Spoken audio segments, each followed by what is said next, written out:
everyone, my name is Chloe and welcome to day 1 of Vlogmas. So today is December 1st as you're seeing this, but as I'm filming it, it is January 6th. So if you have not seen the past couple years of vlogs, or of Vlogmas, this is very similar in that I asked somebody to wrap up 24 books for me at the beginning of the year or whatever, however, and just books that either they wanted to kind of challenge me with, books that they loved and wanted me to read, books that just made them think of me, whatever it may be. Random books. I have no influence. I just give them my Goodreads and they pick books for me, and so I will unwrap it. So it'll be a little mini haul, a little vlog, blast from the past, as to what we're doing with life, and then a book review. So the past 2 years, in 2021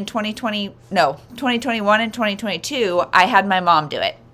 And I'll put the wrap up videos of them, of how well she did in picking things, and she did really well in challenging me, but there was a lot that was not necessarily my taste. And so this year I thought, let's see if my sister knows my taste any better. So if you guys have been on booktube for a while, some of you may know my sister. She had a channel before I ever did. She's the one that introduced me to booktube, and she does not anymore, and she in fact doesn't do any social media at all, but she knows my reading taste really well. And so I'm hoping this year will be a bunch of winners. And so let's just see. Let's start with the first one. Okay, so here it is. I had my middle daughter pick this. So last year I had my oldest daughter pick almost all of the book. I've got a stash that's all wrapped books like this, and I had my oldest daughter pick. Well, if you guys watched last year, she always picked the biggest ones. And so biggest is better. I get it. But this year I had my middle daughter do it. So let's open it. Actually, before we open it, let's do this little life update. It's January 6th. We just had New Year's, obviously. So did the whole world. And it was great. We had a very low-key Christmas and New Year's and all of that, just because of the incidents of RSV and flu. Excuse me, lady. And all of that going around. And my youngest daughter is 4 months old. She turned 4 months old the day after Christmas, and she was a preemie, so she is 2 months early. So she is at a very high risk for those things. So we had a really low-key holiday season, and it was lovely. It was lovely. We also followed K-State, Kansas State football, and they played on New Year's Eve, so that was a fun thing to do. And then now New Year's this week has been just bam, bam, bam, so much stuff because of the holidays. Everything didn't happen. And so now this week the baby got cleared to try some breast milk, which is, she's got a condition called chylothorax, and it has not happened up to this point. So that is a huge thing. And things are just going really good this week. We are starting to see the light, because Jeremy and I were spending, we had to skim breast milk, and she could only have part of it, but we were spending hours a day on that kind of stuff. And so now we're starting to see the light. The sicknesses and stuff are starting to ease up just a little bit, and we're just starting to be on a good thing. So January 6th, I'm feeling good. My oldest is about to turn 5. She turns 5 on January 30th, and I'm feeling more emotional about it than any year, but that's really everything I think that's going on with life. As always, I'm filming with 2 little helpers right here, so you see a lot of little hands in and out, but yeah, I think that's everything going on with life. So let's see what's in this. Hey, this looks promising, but I don't know. I don't recognize it. Lindsay MacMillan. I also don't recognize that. Okay. The Heart of the Deal. Okay, so perfect for fans of Emily Giffin and Jojo Moyes. I love Emily Giffin, don't love Jojo Moyes, so that's interesting that they have both of those. But Lindsay MacMillan's debut novel definitely captures the feeling of being adrift in your late 20s with poignant commentary on female friendships, mental health, and what happiness really looks like. So this sounds like my women's fiction bread and butter. I love this. So I can read some of the summary, but or the synopsis, but it's kind of long. So Ray is in a romantic recession. The Wall Street banker is single in New York City. Feeling her biological clock ticking, she analyzes her love life like a business deal and vows to lock in a husband before her 30th birthday. Yeah, so then it's can Ray free herself from the idea that she had of what 30 was supposed to look like and let love breathe on its own timeline, or is she too conditioned to stay on the right track to follow her unpaved intuition?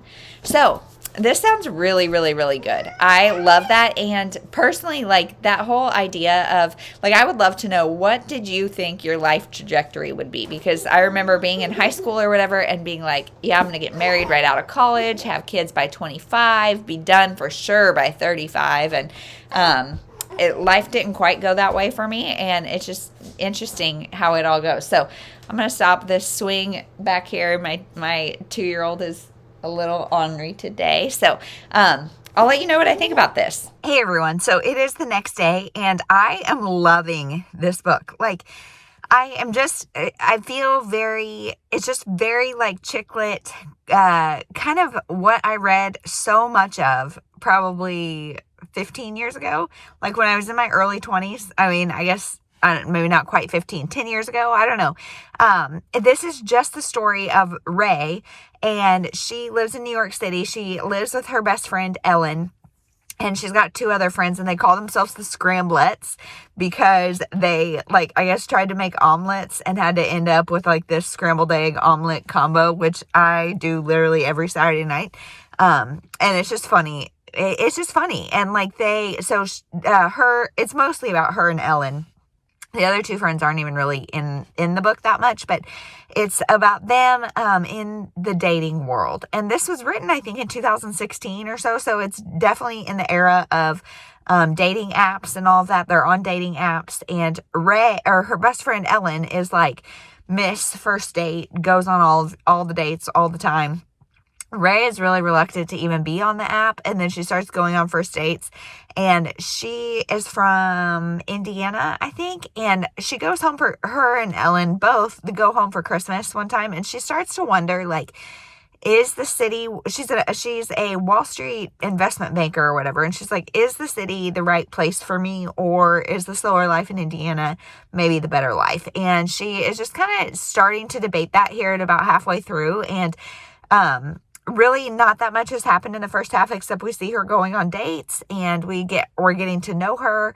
And when I marked this as like to read on Goodreads, it's got very low ratings, and I'm not sure why. Either it's because people just don't like this genre, because it is very chick lit. If it's kind of like, it's shopaholic vibes in the sense that if you don't like the main character, you're not going to like the book. And I'm not like in love with her, but I like her just fine. So I'm only halfway through. So I'm like not sure if something's going to happen.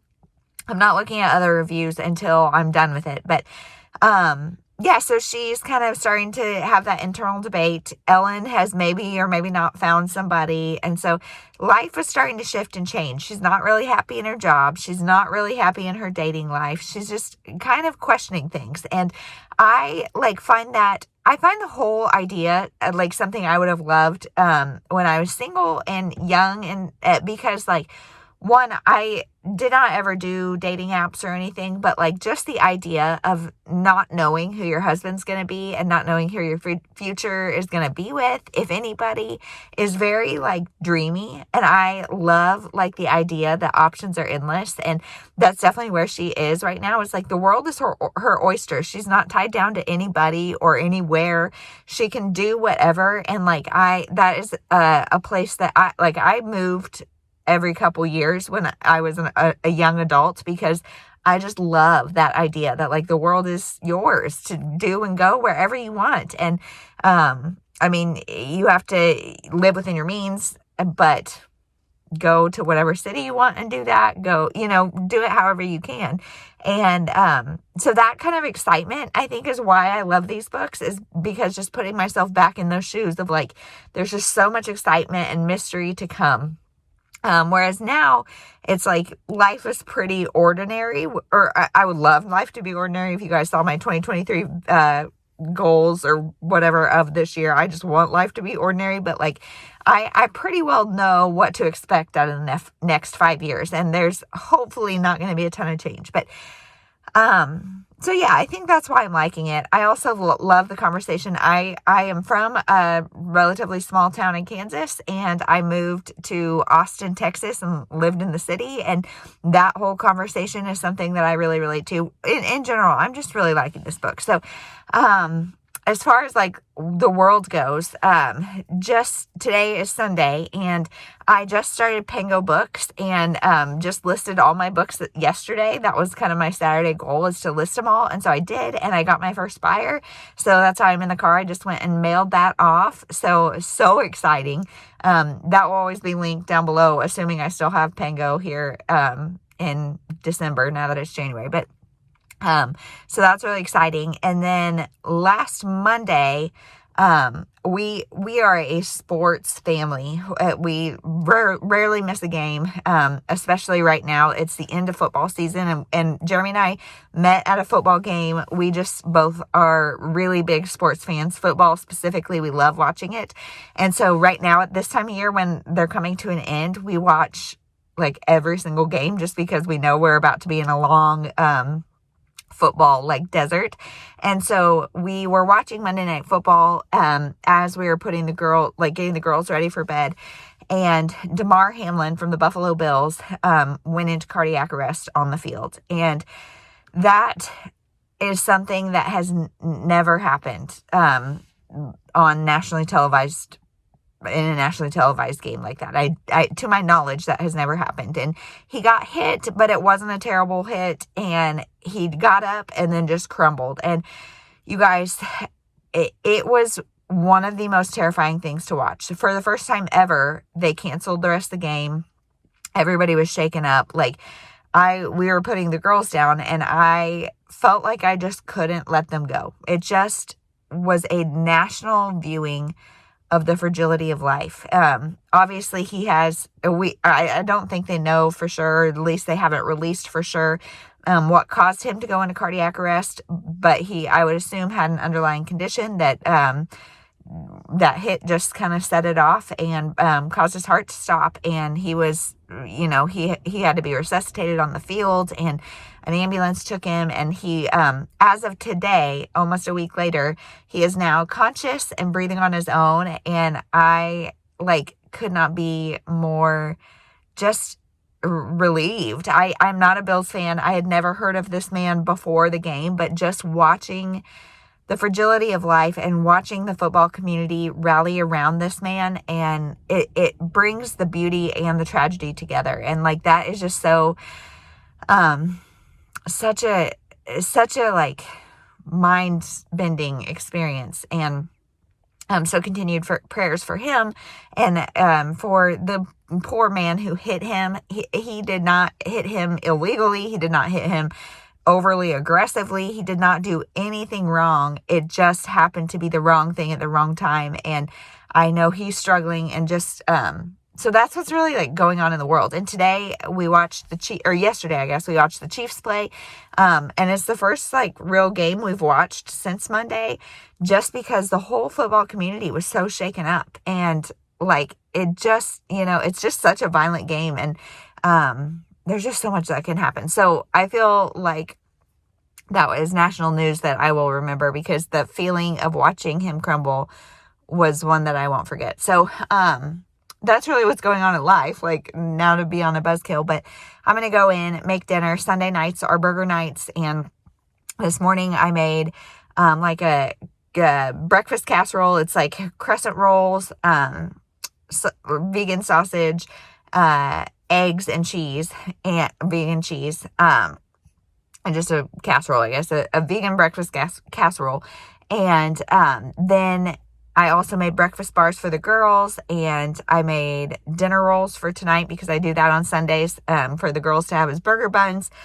And yeah, so it's been a really go kind of day, but it's 5:15, 5:30, and I have wanted to get an ab workout in so bad today, because my ankle, I have a brace still on it, but I'm finally able to move pretty much normally. And so I've been wanting to work out as much as possible, and I don't know if it's going to happen today. So I'm going to go in, try to get that done.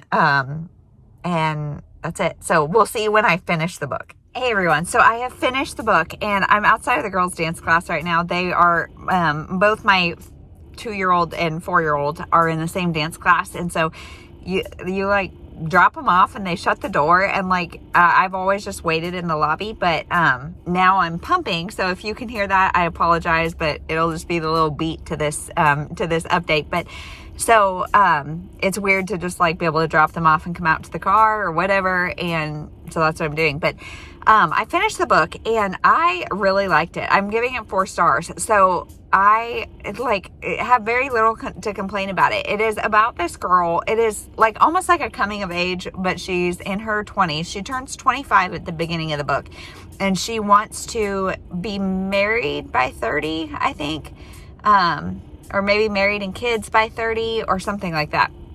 And so she, like, the book starts with like however many days 25 years old is away from 30. And she's like, does the backwards math to figure out like she wants to be dating the guy for this long, engaged for this long, you know, whatever, all the steps. And she finds out that like she has to find a guy at 25. And so she joins the dating apps and stuff with her best friend. And then it's just her story of like dating one guy, and then her, like I said, the kind of where's the best spot for her, the city or back in her like Midwestern hometown, which high relatable. And I loved like the path this took. It was not predictable. It wasn't like what I have read 1,000 times before, and I like was just thoroughly entertained the whole time. And I thought like our main character was good. She wasn't like my favorite character in the whole wide world, but she wasn't overly obnoxious. And so I just looked on Goodreads of why it has such low ratings. And so of my friends on Goodreads, they're all 4 and 5 star ratings, which I just think is funny. Like, you guys are my people. But the low ratings were having to deal with the representation of depression. So she dates a guy who is very open about his struggle with depression, and it was, a lot of people don't think it was an accurate representation of depression, and they said instead he was just a narcissist and all this kind of stuff. Well, I don't necessarily agree. I mean, I think it's not like, we're not meant to feel his feelings. We're like, he is kind of a peripheral character who we don't know. Like, all we know is the interactions that he has with Ray, our main character. Like, we don't know much about him. And like, he draws boundaries and says like, hey, I need to not be doing, like, I need to not be dating people. I need to like, and he draws boundaries for himself. And I think that is a good thing. Like, I don't think that's narcissistic. I think it's a good thing. And so while the representation of depression might not have been the most real to life, I also don't think any of us can say, like, everybody, even if you have experienced depression, I think it's something that it manifests differently for every person, and you don't know anybody else's experience. And I also think he was trying to figure out boundaries to protect his mental health, and I think that's something that should be celebrated. So probably a 4 star for me. It wasn't like the best book in my whole entire life, but I really enjoyed it for a chick lit. So first day, you nailed it, Alana. Let's see what day 2 brings. Thank you so much for watching. We'll see you tomorrow.